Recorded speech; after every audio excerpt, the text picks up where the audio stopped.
Y hoy estamos en Éxodo capítulo 2. La semana pasada arrancamos con este libro de Éxodo, en el cual lo vamos a examinar verso a verso, capítulo por capítulo, hasta que lo terminemos. Y luego de ahí vamos a seguir con Levítico, y luego Números, y luego Deuteronomio. Y creo yo que el Señor va a regresar antes de eso, pero bueno, a ver qué pasa. Pero por hoy nos encontramos en Éxodo capítulo 2, en un mensaje que le puse como título: Moisés de nacimiento a 80 años. Moisés de nacimiento a 80 años. Vamos a estar viendo la vida de Moisés en sus primeros 80 años de vida. Y fíjate, lo tenemos todo en un capítulo, en 20, ¿cuántos son? 25 versículos. Tenemos un tiempo de 80 años. Entonces, la idea es de ver todos los 25 versículos hoy. Y vamos a orar primero. Señor, en ti confiamos, en ti esperamos, Señor, y queremos, Señor. Yo creo el deseo de cada uno de nuestros corazones es rendir nuestras vidas a ti. Se nos dificulta, Señor. Vivimos dentro de este cuerpo, de esta cosa que le llamamos la carne. Y es una lucha, Señor, entre la carne y el espíritu para cada uno de nosotros.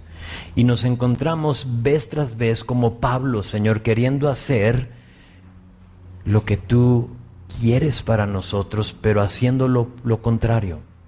Y lo que queremos hacer no lo hacemos, Señor. Y lo que no queremos hacer, eso estamos haciendo. Y Señor, llegamos a ese lugar donde cantamos y lo decimos y lo deseamos, Señor, pero seguimos en la batalla. Y por lo tanto, Señor, acudimos una vez más a ti. Y te damos gracias por tu gracia. Señor, te damos gracias por tu palabra, que en ella encontramos, Señor, todo lo necesario para la vida y la piedad. Y yo pido que tomes esta porción a hablar a cada uno de tus hijos que está aquí. Padre, te amamos, te damos gracias. Danos tu espíritu, derrámalo aquí sobre de nosotros. Sé, Señor, nuestro consolador. En el nombre de Jesús. Amén. Moisés de nacimiento a 80 años. Y si recuerdan, terminamos la semana pasada considerando que la razón que Dios permite persecución, opresión, dificultad en nuestras vidas es para que no nos estanquemos donde estamos. Para que no tengamos como un anhelo, un deseo de este mundo, y por lo tanto no avanzamos en nuestra vida con Él. Israel, o la descendencia de los 12 hijos de Jacob, se encuentran en Egipto. José y sus 2 hermanos ya han fallecido, ¿okay? Ya lo vimos. Ellos y toda esa generación ya pasó. Hay un lapso de tiempo entre Génesis 50 y Éxodo capítulo 1. No sabemos cuánto tiempo, mínimo yo creo 200 años, probablemente más tiempo. Y ellos se encuentran en una tierra ajena. Y Dios está listo para sacarlos, Éxodo, para sacarlos de este lugar y llevarlos a la tierra prometida, al lugar que ellos les prometió, la área de Canaán, como la conocemos, donde fluye la miel, la leche y todo lo demás. Un lugar perfecto que tenía Dios para ellos. Egipto no era su hogar, su casa, pero tiempo ha pasado y los israelitas se han acostumbrado, se han puesto cómodos en Egipto, porque sin duda todo lo que necesitaban ahí lo tenían. Tenían trabajo, tenían que hacer, tenían casas, tenían terrenos, tenían todo lo necesario para ellos, ahí lo tenían. Pero Dios en su soberanía empieza a incomodarlos poco a poquito para que ellos anhelen el nuevo lugar que Él les había preparado. Y vimos cómo es un paralelo en nosotros, para nosotros, que este no es nuestro hogar. Si vivimos aquí hacemos nuestra huella, con nuestra vida, con lo que sea, pero nosotros hemos sido diseñados para otro lugar. Y ese tiene que ser nuestro anhelo. Si recuerdas tú la historia, Faraón ve en capítulo 1 que Israel es una gran nación. Ya se han multiplicado en una manera sobrenatural, pienso yo. Mínimo eran 1,5 millones de personas. Y por lo tanto, entra un temor en Faraón. Y ve que ellos están viviendo allí en la tierra de Egipto y dice, híjole, ¿qué pasa si ellos se juntan con nuestros enemigos? Y como ya están aquí en nuestra tierra, ¿qué si ellos junto con los hititas, que eran como el enemigo rival de Egipto, nos atacan? Y por lo tanto Faraón elabora un plan. Y intenta eliminarlos, de 3 formas, de la cual sabemos que ninguna de las 3 funcionó. Primero, si recuerdas, empezó con trabajo duro, con trabajo peligroso, con trabajo riguroso, para ver si se caían, si se cansaban, si los podía eliminar y extinguir. De esa manera no funcionó. Después de ahí tuvo plan B y vimos que su plan era matar a todos los varoncitos que nacían. Al momento que ellos nacían, la idea o lo que él le dijo a las mujeres que los mataran. Si era mujer, está bien que viva, pero a los varones los tenían que matar. Pero su plan no funcionó. Y la tercera, plan C, fue de ahogar a todo niño israelita que naciera en Egipto.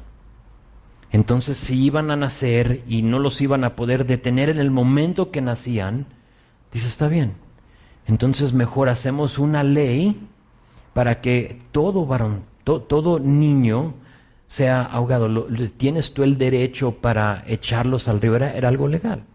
Tú podías hacerlo y nadie te podía decir nada.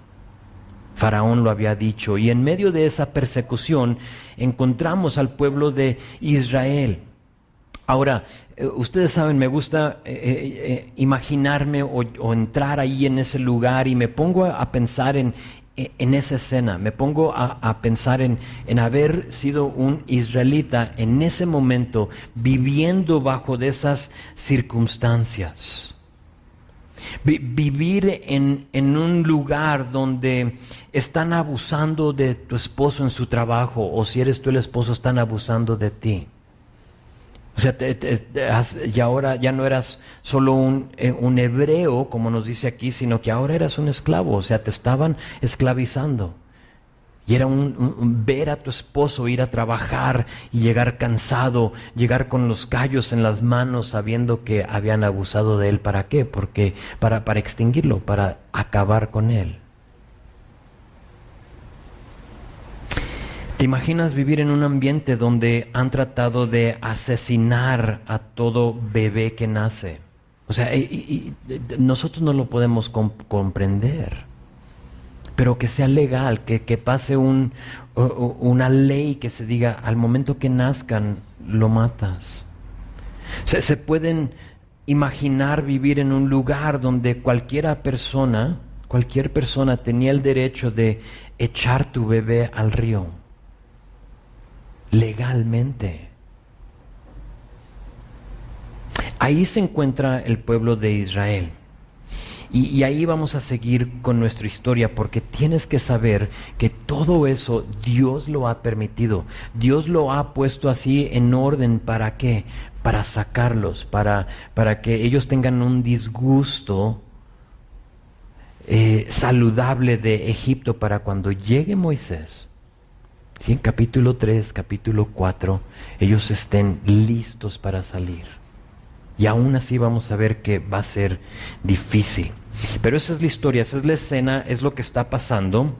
Y aquí, como que ese es el enfoque, pero aquí vamos a ver algo un poquito más detalladamente. Nos vamos a enfocar en una familia. Vean versículo 1 y 2 conmigo.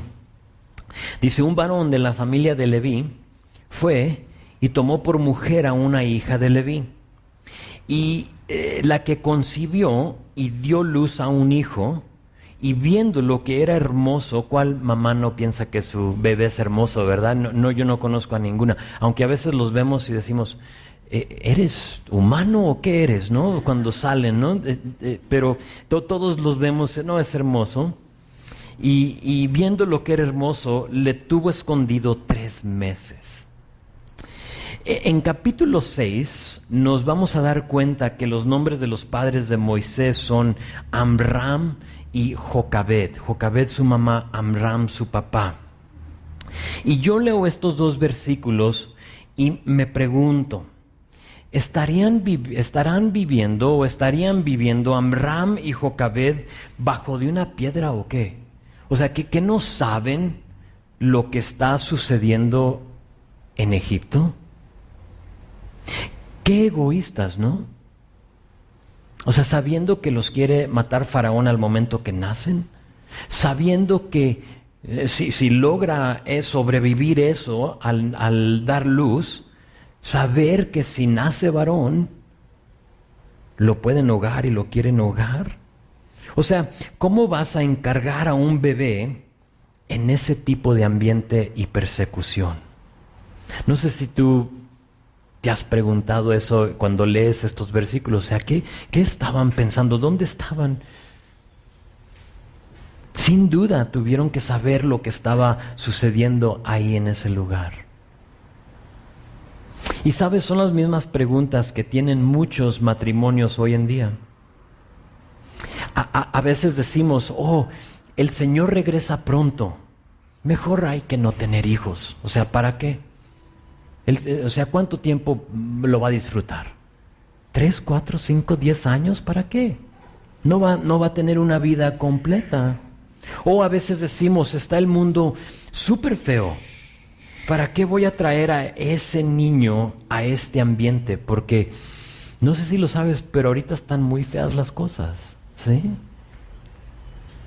Son buenas preguntas, pero a la misma vez nunca sabes si le vas a dar luz al próximo Moisés. No sabes. ¿Qué si el bebé que tú vas a tener es el Moisés del 2018? El que Dios va a usar. No sabes. Amram y Jocabed no tenían la menor idea de cómo Dios iba a usar a Moisés. Lo que veo en ellos, no sé tú, pero lo que veo en ellos es una fe y confianza en las promesas de Dios, de parte de los papás de Moisés. Esta pareja, tienes que saber, conocía su Biblia. No era muy grande, tenían el libro de Génesis. O sea, es la historia que ellos tenían. Pero tenían aún las historias y ellos deciden tener a un hijo en medio de un tiempo incierto y inseguro, no para ellos, pero para el bebé. Pero Dios ya había dicho, y por eso es que digo que ellos conocían su palabra, porque Dios había dicho que Él iba a ser una gran nación de ellos y que los iba a sacar de la esclavitud en la cual se encontraban. Y ¿saben qué? Ellos lo creyeron. Dios nos va a sacar. Y lo creemos. Lo ve Jocabed, su mamá, se enamora de él y lo esconde por 3 meses. Pero, ¿qué hace un bebé de 3 meses? Llora y llora y se enferma y llora más y grita y hace ruido, no duerme. Y recuerden que básicamente era ilegal tener un niño en ese tiempo. Entonces, vean lo que hacen, versículo 3. Pero no pudiendo ocultarle más tiempo, tomó una arquilla o un arca, de juncos y lo calafateó con asfalto y brea y colocó en ella al niño y lo puso en un carrizal a la orilla del río. Jocabed, la mamá de Moisés, hace lo que muchos de nosotros todavía no hacemos con nuestros hijos. Se los entregamos a Dios. Ahora, tengo un niño de 5 años y no estoy hablando de eso. Estoy hablando de la persona que tiene un hijo de 30 y tantos años y todavía no se lo entrega a Dios. Decimos que se los hemos dado, pero nuestras acciones son otras. Ahí andamos preocupados. Ahí andamos tratando de solucionar sus vidas. Ahí andamos entrometidos en sus vidas y tienen 30 años. Discúlpame si hablo de ti, pero Jocabed, fíjate, pone su bebé de 3 meses en las manos de Dios y dice: Señor, haz lo que tú quieras con él, es tuyo, es tuyo. Hay algunos de ustedes que necesitan hacer lo mismo con sus hijos. Tienen fe en Dios, pero a la misma vez estás tomando el lugar de Dios en sus vidas. Y básicamente estás estorbando. No permites que Dios obre en la vida de tu hijo. ¿Por qué? Porque pensamos que ese es amor. Mientras que aquí vemos el ejemplo de ellos que simplemente dijeron: Señor, es tuyo. Aquí está. ¿Qué vas a hacer con él? Necesitamos tomar el ejemplo de los papás de Moisés y poner a nuestros hijos en un arca y dejarlos ir. Ahora, lo que está haciendo Jocabed no fue un acto descuidado, un acto de necedad o de imprudencia, un acto tonto. No lo es.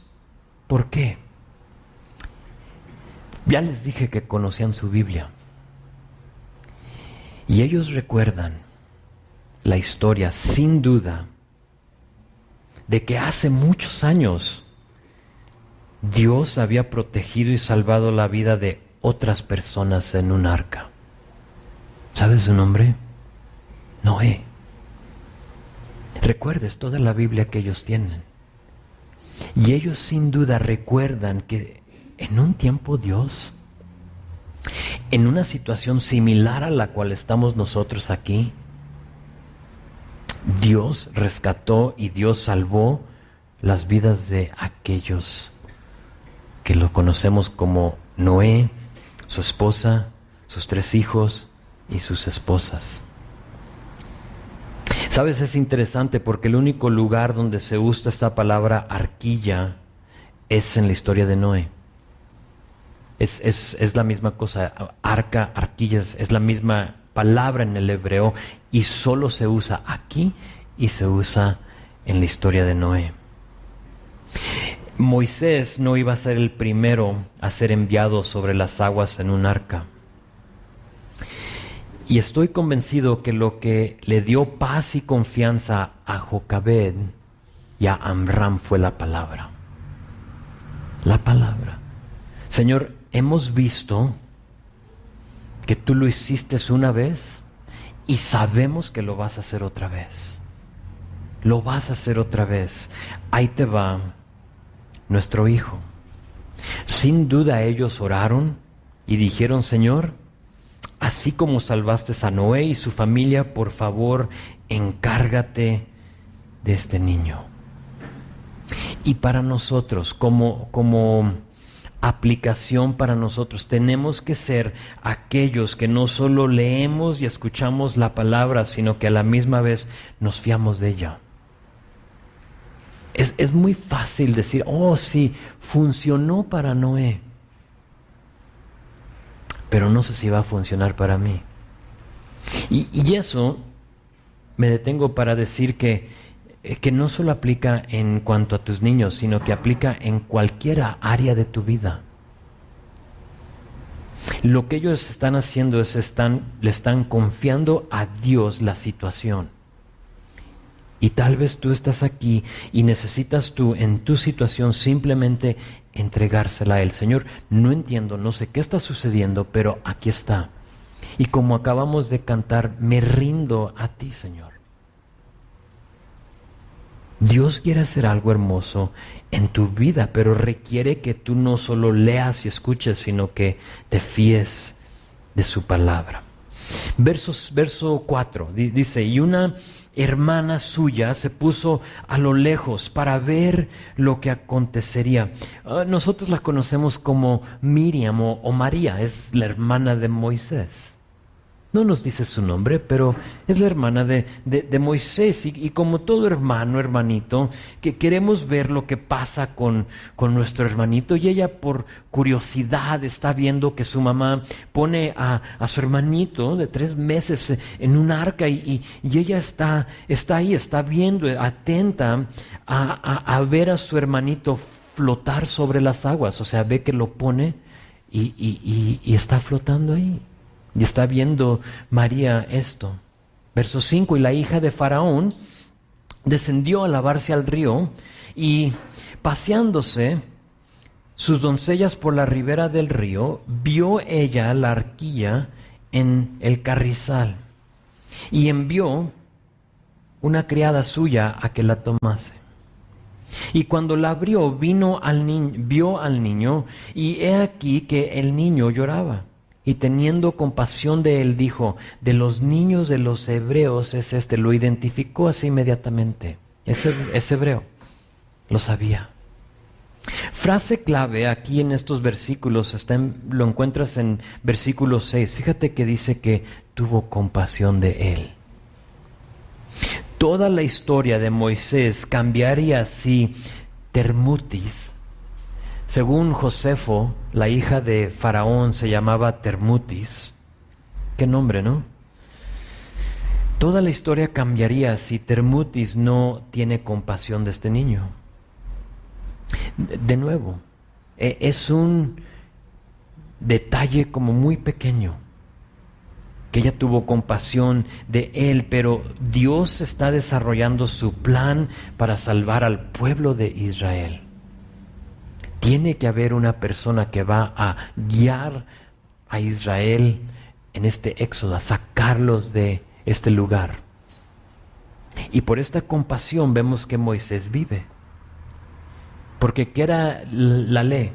Ahogarlo, ¿no? Ella pudo haber dicho, o sea, es la hija de Faraón. ¿Sabes qué? Voltea la arquilla y deja que se muera. Pero no lo hizo. ¿Quién puso esa compasión en ella? Yo creo que Dios. Proverbios 21:1. Sígueme ahí, no lo hago muy seguido, pero sígueme a Proverbios 21:1.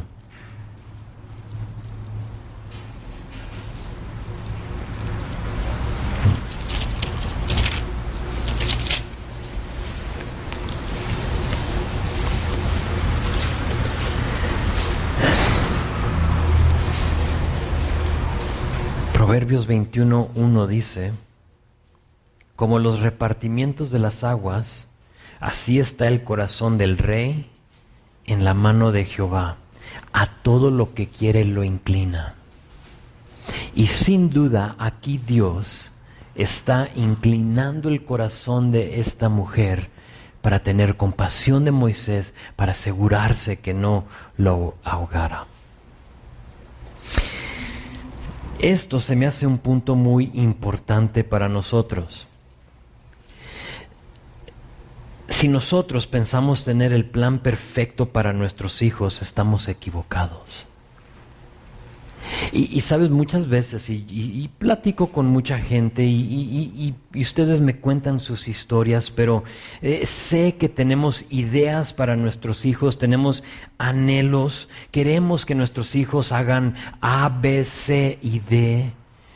Y a veces veo a los chicos que ni quieren ir a la universidad, pero porque su papá lo está forzando, porque su papá tiene que ir y ahí van, no lo quieren hacer. Y nosotros como que queremos de nuevo, o sea, sí, es mi hijo, es tu hijo, Dios me lo prestaste, pero yo lo voy a hacer que haga lo que yo quiera.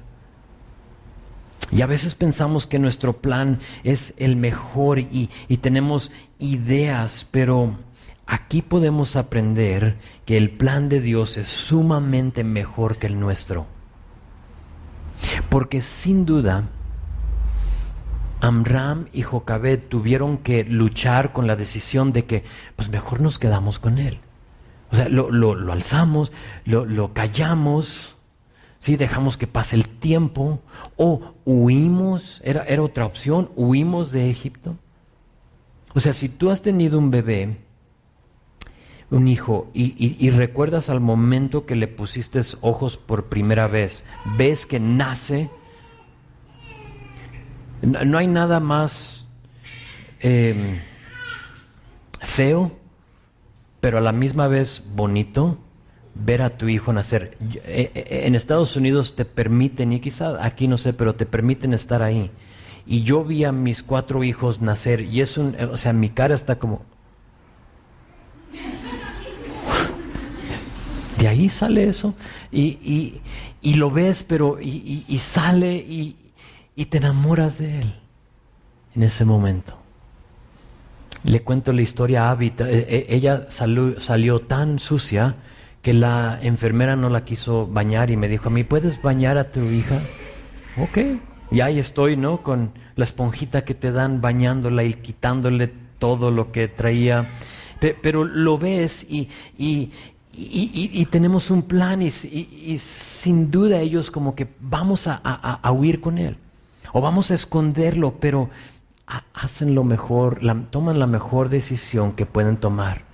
Lo vamos, Señor, a entregártelo a ti, pensando que tu plan perfecto es mejor que el nuestro. Y a la misma vez, viendo y pensando que el plan perfecto de Dios siempre abarca más terreno que el nuestro. Nosotros simplemente pensamos en salvarle la vida a nuestro hijo. Pero el hecho de que ellos ponen a Moisés en un arca y lo dejan ir, no solo va a ser la vida de él salvada, sino que de millones de personas a través de la vida de él. Nosotros queremos que nuestros hijos hagan o sean tal cosas, mientras que Dios desea hacer mucho más con ellos que lo que nosotros pensamos. Son de Él. Créanme. Lo estamos viviendo, mi esposa y yo,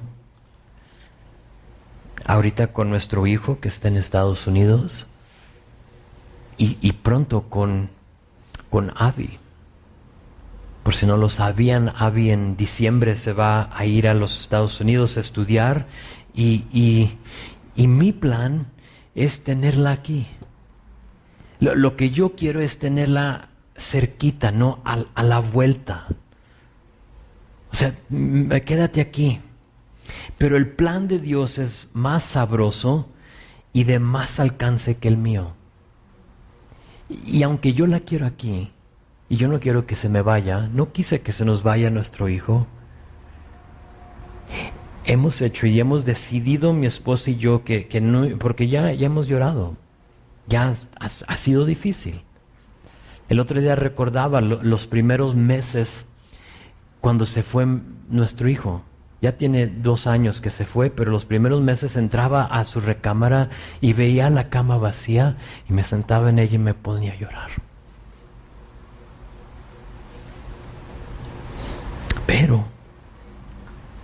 Pero sé que Dios tiene un plan mejor para él que el mío.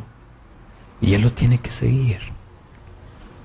Y no te digo nada papá o mamá, que no he tenido que vivir yo. Es bueno, déjalos que vuelen, déjalos que Dios los dirija, que Dios los guíe, es más sabroso. Entonces lo ve la hija de Faraón, le tiene compasión, pero está llorando. O sea, le abre la arquilla y ve que está llorando. Y vean cómo es que Dios ordena las cosas. Verso 7 dice, entonces su hermana dijo a la hija de Faraón, María, dice, iré a llamarte una nodriza de las hebreas para que te críe este niño. Y la hija de Faraón respondió, ve. Dios pone a la hermanita de Moisés en el lugar perfecto para que vea lo que está pasando con su hermanito.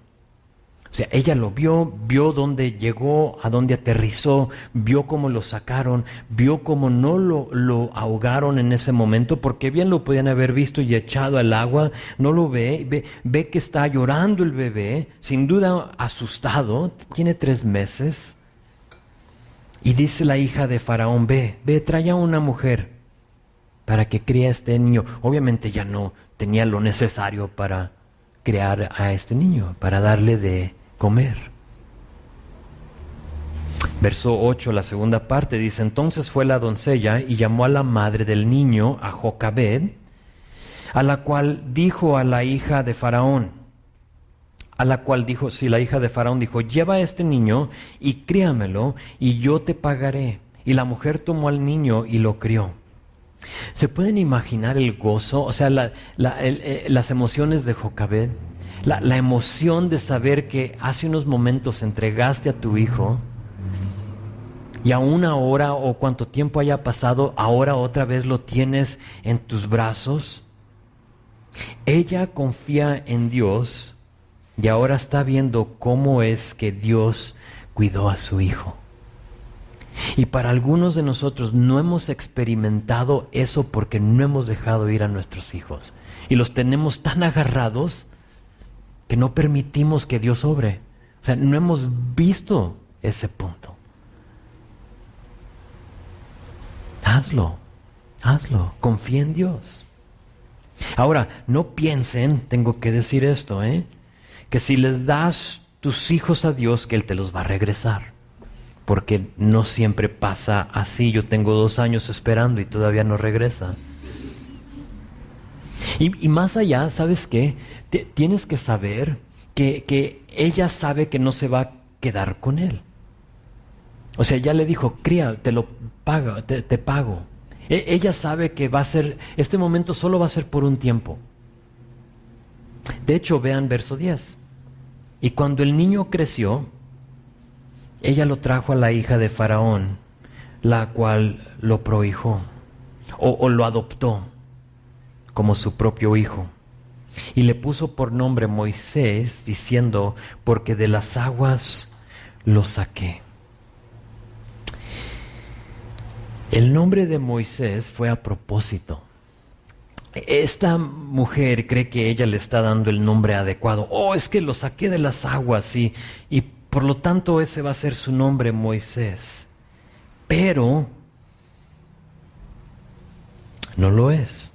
Porque en hebreo, Moisés significa sacar o extraer. Y sin duda Moisés será usado para extraer a los hijos de Israel de Egipto, ¿no? Él va a ser el que los va a sacar. Y ella dice, oh, es que los saqué del agua. Qué nombre tan bonito, Moisés. Pero Dios tenía otro plan. No solo lo van a extraer a él del agua, sino que él va a extraer al pueblo de Israel. Entonces Jocabed, la mamá de Moisés, cría al niño, le da de comer y lo entrega ya destetado. Pero ¿de cuántos años? 1, 2 máximo, quizá 3, como ya si vemos a uno todavía de 3 años decimos, oye, ya, ¿no? Párale. No sé, 3, 4, no sé cuántos años te gusten, pero por ahí 1 o 2, 3 años y se lo entrega a la hija de Faraón. Y tienes que saber algo. Entre versículo 10, lo que acabamos de leer, y versículo 11, van a pasar aproximadamente 38, 39 años. Ahora, no lo vemos, porque solo sabemos lo que nos dice aquí, porque de las aguas lo saqué, y luego dice 11, en aquellos días sucedió. Pero entre ese tiempo va a pasar un buen tiempo. ¿Cómo sabemos? Se los digo, puedes anotarlo ahí. Hechos capítulo 7. Esteban, antes de ser apedrado, él está dando un discurso, un sermón, como es el último, dice, y pues aquí voy a darles todo lo que pueda. Y empieza desde el principio y les empieza a dar como toda la historia de Israel a los que están ahí y terminando con Jesús. Pero en medio de eso él habla de Moisés. Y en Hechos capítulo 7, versículo 22 dice esto, dice, Moisés fue instruido en toda la sabiduría de los egipcios y era un hombre poderoso en palabras y en hechos. Ahí en Egipto, entre versículo 10 y 11, Moisés va a aprender muchísimas cosas que después no solo va a usar, sino que las va a transmitir a los israelitas. Y está creciendo, o sea, toda su niñez, toda su juventud, hasta los 20, 30, 40 años, él lo va a vivir ahí, no solo en Egipto, sino que en el palacio de Faraón. Es hijo de la hija de Faraón. Y luego ahí en versículo 23 de Hechos 7 dice, pero cuando iba a cumplir la edad de 40 años, sintió en su corazón el deseo de visitar a sus hermanos. Y ahí tenemos versículo 11. Ahora con eso en mente, ve lo que dice. En aquellos días sucedió que crecido ya Moisés, 40 años, salió a sus hermanos y los vio en sus duras tareas. ¿Se acuerdan del plan A de Faraón? Del trabajo riguroso. O sea, sigue. Han pasado 40 años y todavía sigue este intento de Faraón a destruir a los hebreos y aquí lo vemos en sus duras tareas y observó a un egipcio que golpeaba a uno de los hebreos, sus hermanos. Entonces miró a todas partes y viendo que no le parecía nadie, mató al egipcio y lo escondió en la arena. Se ve como algo noble, ¿no? O sea, algo nace en su corazón, él empieza a visitar a sus familiares y ve que están maltratando a uno de él, a un hebreo. Y se ve como algo bueno de defender a su hermano. Y creo que cualquiera de nosotros haríamos lo mismo, ¿no? O sea, están abusando llegas aquí a la iglesia y ves que están abusando de uno de los hermanos y lo están golpeando. La mayoría de nosotros que creo o espero, especialmente si ven que me están golpeando a mí, que harían lo mismo, ¿no? Que dirían, tranquilo, o sea, cuidado con el pastor, lo ocupamos por lo menos por esta prédica, ya después haz lo que quieras con él. Pero como notó un pastor, dice, Moisés miró a todas partes menos hacia arriba y falló. Aquí no lo vemos, pero en la Nueva Versión Internacional registra versículo 12 de esta manera. Dice, miró entonces a un lado y al otro y al ver a nadie mató al egipcio. Entonces, esta es la escena. Ve lo que está sucediendo y ve hacia atrás. O sea, ve a todos lados, pero no ve hacia arriba. No le preguntó a Dios. Y si solo nosotros nos fijamos a un lado y al otro sin considerar lo que Dios quiere para nosotros, siempre vamos a fallar. Y nuestras decisiones tienen que consistir de ver hacia arriba y no a los lados. Hacia arriba antes de ver a los lados. Pero muchas veces queremos lo que queremos y por simplemente ver alrededor y no considerar lo que Dios quiere para nosotros, erramos y fallamos. Y nota que él nunca considera a Dios. No lo considera. No recibe instrucción de Dios. Después en la vida de David vamos a ver que él, y aún en con el rey Saúl al principio, buscaban de Dios, le pedían al Señor, Señor, ¿quieres que vayamos a aquella batalla, sí o no? Y en unas ocasiones Dios dice, sí, ve porque ya se los he entregado. Y en otras ocasiones Dios dice, no vayas. Y de esa misma manera nosotros tenemos que vivir nuestras vidas considerándolo a Él primero. Y a veces nos encontramos en problemas porque no lo hemos hecho. Moisés desea hacer lo correcto y en su ira, en su enojo, actúa en la carne. Y mata a este hombre, pero no lo enterró muy bien, porque vean lo que pasa. Al día siguiente, versículo 13, discúlpame.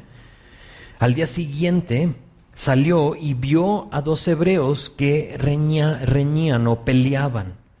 Entonces dijo al que maltrataba al otro, ¿por qué golpeas a tu prójimo? Ahora ya no es un egipcio con un hebreo, ahora son 2 de sus hermanos y se están golpeando y algo está pasando en Moisés, porque después de 40 años viviendo en el palacio de Faraón, después de estudiar, después de aprender cómo construir los pirámides, después de entender cómo administrar un país, algo está pasando en el corazón de Moisés y ya no era eso, como que ya no le interesaba. Josefo dice que Moisés era el que seguía para ser el faraón de Egipto. Él era el próximo faraón. Pero en medio de todo ese éxito, con toda la riqueza del mundo, ahora Moisés tiene un deseo que nunca había tenido, una preocupación por su prójimo. A lo que te recuerdo que es Dios obrando en su vida. ¿Tiene qué?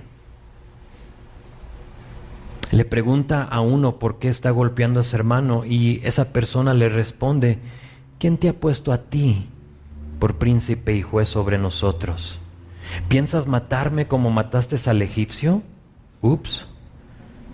Entonces Moisés tuvo miedo y dijo, ciertamente esto se ha descubierto. Y no sabemos si el dedo gordo del pie izquierdo del egipcio que mató, como que la arena voló y vieron y, oye, porque él pensó que lo había enterrado, ¿no? Él pensó que ya había, se había deshecho de la evidencia, pero no pasa. Porque es interesante que vio a un lado, vio al otro lado cuando mató al egipcio. Pero aún cuando pensó que nadie veía, alguien lo vio. Y es interesante porque Números 32:23 dice, nuestro pecado nos alcanzará. Y es exactamente lo que está pasando con Moisés. Y a veces queremos enterrar nuestro pecado, ¿no? Y queremos que nadie lo vea y le ponemos un montón de piedras para que no se vea y lo escondemos. Pero nuestro pecado nos alcanzará. Verso 15. Oyendo Faraón acerca de esto, de este hecho, procuró matar a Moisés, pero Moisés huyó delante del Faraón y habitó en la tierra de Madián. La ley egipcia decía un ojo por un ojo, un diente por un diente. Entonces Faraón tenía que actuar aunque era Moisés. Era su nieto. Pero tenía que actuar. Esa era la ley. Lo busca y Moisés huye a Madián. No sé si me puedes poner el mapa rápido, Dana, para que tengan una idea. Egipto, no sabemos si están en Gosén, pero aquí donde ves el círculo a mano izquierda es Egipto, es Gosén, y Madián lo ves allá hacia mano derecha, hacia abajo. Entonces es un buen viaje. Cruza todo un desierto. Y los madianitas, tienes que saber un poquito de ellos porque aquí va a cambiar la escena. Los madianitas eran hijos de Abraham, no por Sara, sino que por Cetura. Después, en Génesis 25, Abraham tendrá otra esposa después de Sara, y Cetura le va a engendrar varios hijos, y uno de ellos va a ser Madián.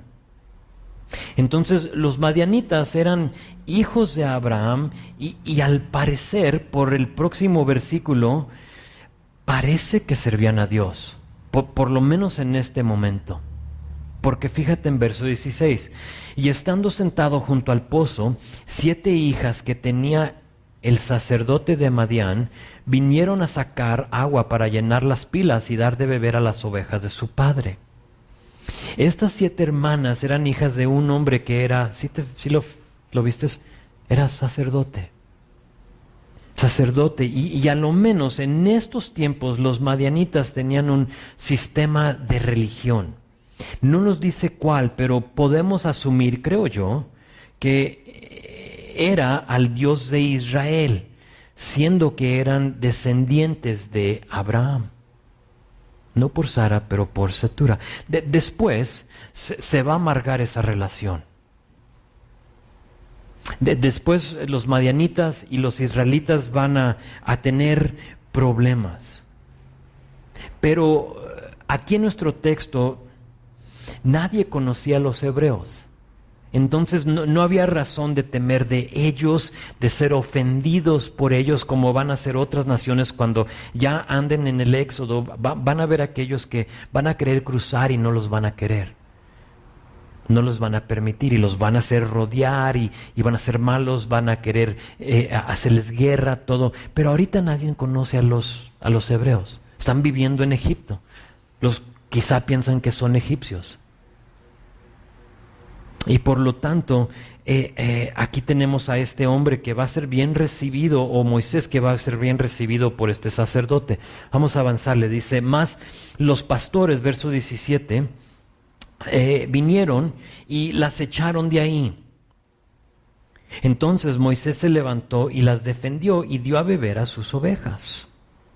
Y volviendo ellas a Reuel o Jetro, vamos a ver que es la misma persona, su padre, él les dijo, ¿por qué habéis venido hoy tan pronto? O sea, él no estaba impuesto a que ella, parece ser que era como una lucha cotidiana, ¿no? De darle de beber a las ovejas, pero no podían, y era una lucha, y dice, oye, ¿y por qué llegaron tan pronto hoy?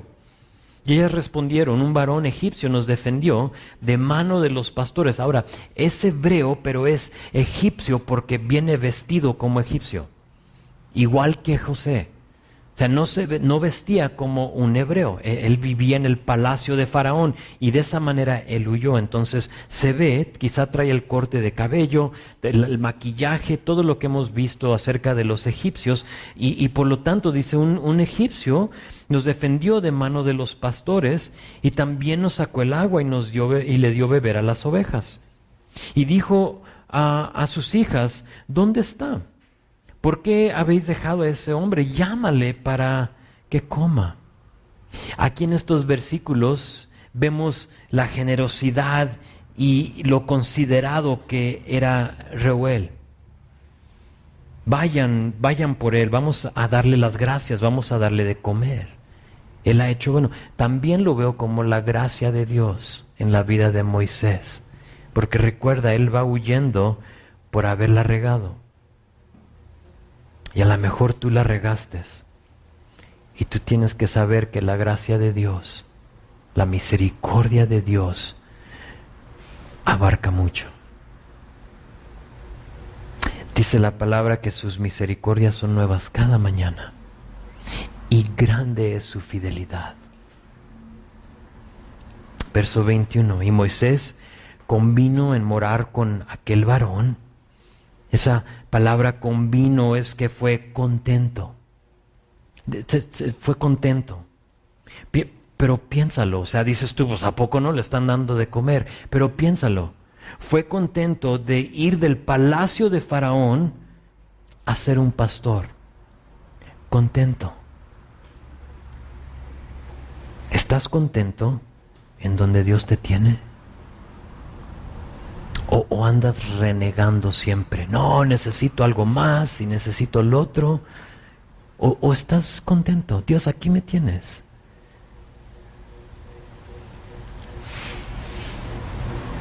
Está contento en morar con aquel varón, y él dio su hija Séfora por mujer a Moisés.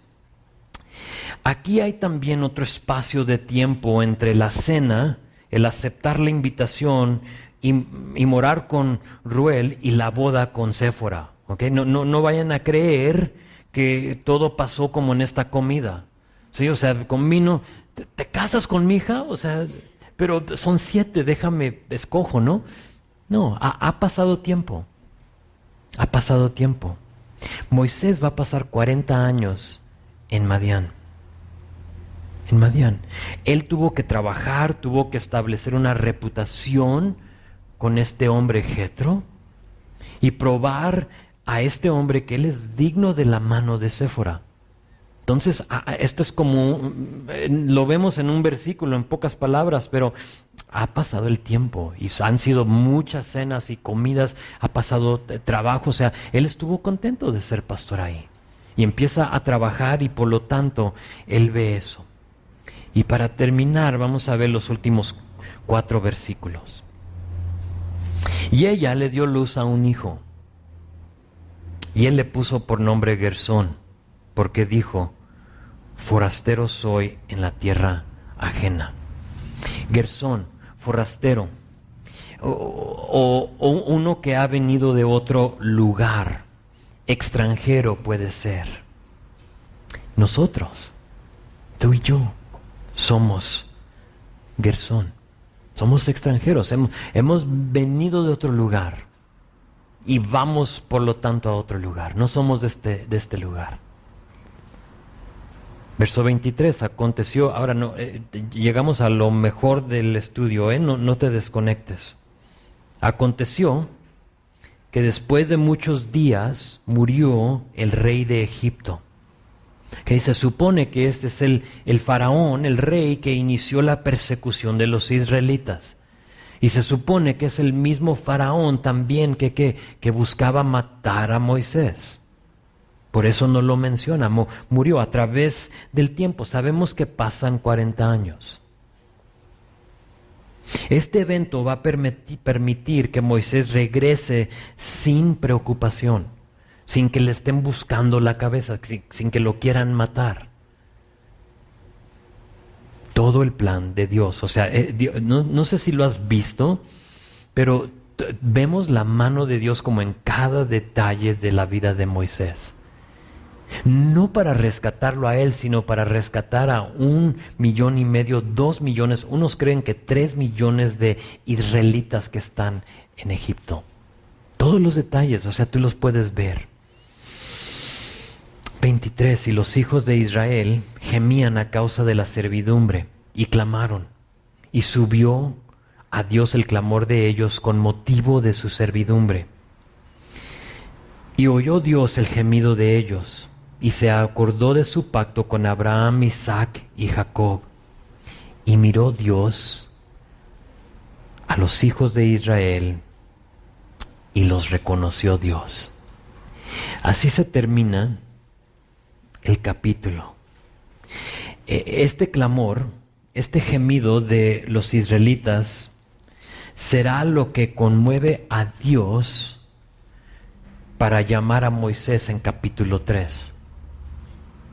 ¿Qué es lo que sigue? La zarza que está en fuego, que no se consume. Ese llamado que Dios tiene para Moisés. Esto es lo que dispara eso. Y así termina el capítulo y quiero concluir con lo siguiente.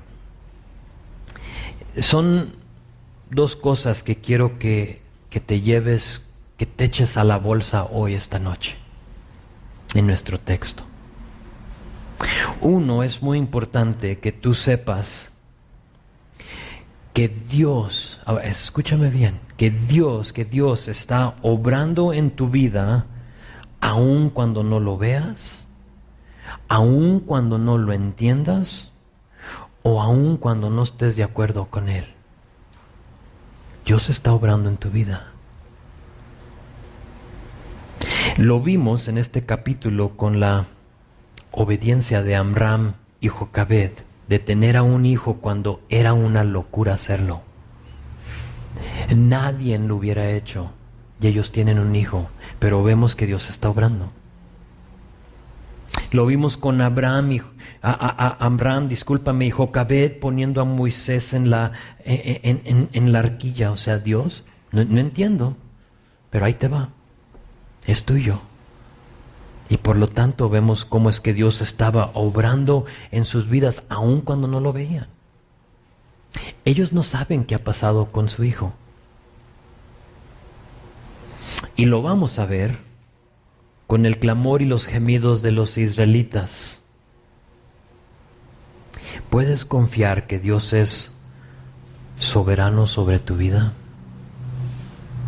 Lo es. Lo fue en la vida de ellos y lo es en la tuya. 2. Quiero que sepan que Dios no solo es soberano y sabe y está obrando en tu vida aun cuando no lo veas, sino que también quiero que sepas que llegan tus aflicciones a Él. Fíjense en verso 23. Clamaron, fíjate, clamaron y subió a Dios el clamor. Cuando tú le clamas a Dios, cuando tú buscas a Dios, llega ese clamor a Dios. Oh, pero pastor, es que yo cada rato le clamo y la riego y le clamo. Dios no funciona como nosotros. Nosotros buscamos 7 por 70, 490 veces para perdonar a una persona, ¿no? ¿Y cuántos me quedan? Voy en 350, ok, no la riegues porque... Pero Dios no funciona así. Cuando tú clamas, Dios escucha. 2, verso 24.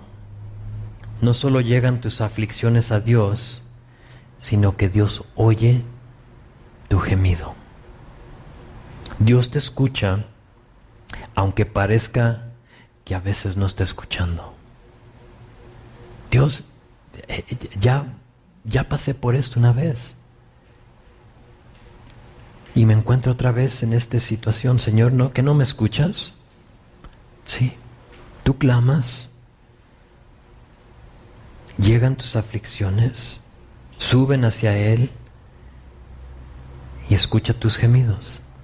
No solo eso, se pone más buena la cosa. Verso 25. Los miró y los reconoció. 2 cosas. Tienen que saber esto hoy. A Dios no solo le llegan tu clamor, no solo te escucha, sino que también te ve. Dios te ve. Él está totalmente enterado en tus circunstancias. ¿Lo crees, sí o no? Es que no lo veo. No te está diciendo que lo tienes que ver. Te está diciendo que Él te ve a ti. ¿Sí ves la diferencia? Normalmente decimos, es que Señor, no te veo en mi situación. Y Él está diciendo, pero es que yo te veo a ti. Y Dios te ve. Los miró. Y no solo eso, sino que se pone más bueno. Aquí está todo esto para esta última frase. Y los reconoció. ¿No se te hace interesante esa frase? O sea, vamos a leerlo así en 24. Y oyó Dios el gemido de ellos y se acercó y se acordó, de su pacto con Abraham, Isaac y Jacob, y miró Dios a los hijos de Israel y los reconoció Dios. Esa frase reconoció significa familiarizarse con. Dios se familiarizó con ellos, con su situación. Que eso te dice a ti que Dios no te ve como un número. Dios no te ve como si eras uno de millones de hijos que Él tiene. Dios te ve como si fueras el único.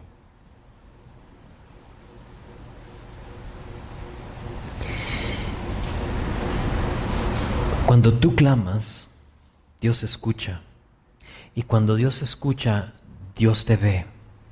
Y cuando Dios te ve, Dios entonces empieza a adquirir información sobre de ti. Quiere saber de ti, quiere conocerte, le importas. Y aquí vemos que le importaban los hijos de Israel, y en capítulo 3 Dios va a actuar. Y va a decir, oh sí, yo conozco su situación. Esta noche tienes que salir de aquí con la certeza de que para Dios tú eres importante. A Él le importas. No importa si a nadie más le importas.